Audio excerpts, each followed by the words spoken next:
Just to recap a little bit from this morning, why does the city have tens, if not hundreds of millions of dollars to spend on infrastructure? For the last 2 years or so, we have been doing a major project on capital reframing or recasting. So it really had to do with looking at the process by which we spend our money. And one of the things we discovered is when we approve funding, often these are multi-year projects. So the money doesn't get spent in the year that it's approved. And that's resulting in a floating float that goes from year to year and gets funded every year. And this is a good opportunity to reach into that float to fund some important urgent infrastructure needs.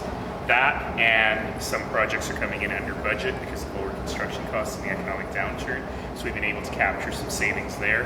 And we've actually gone through to every business unit and really asked them to sharpen their pencils and free up capital funding wherever they can to put into a central pool.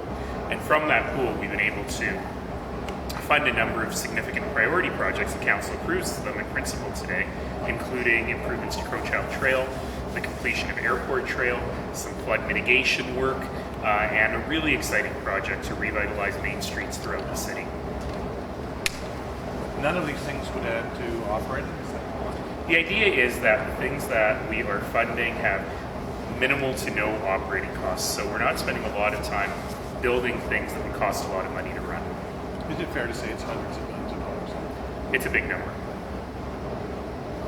When will that happen? Most likely what will happen is that those numbers will come out as the projects get approved.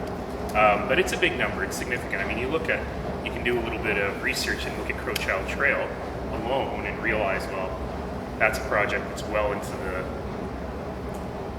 8 digits. So those are the things that we're being able to look at now. So you've had a couple hours of my tours. What is it exactly those specific costs? Oh, actually, no, we have other items on the agenda. So we did talk a little bit about those specific costs, some classified estimates. We talked about a couple of the specific projects that you saw this morning and what the rationale behind them was, and now we're doing other stuff. Are you closer to placing that? That should happen today.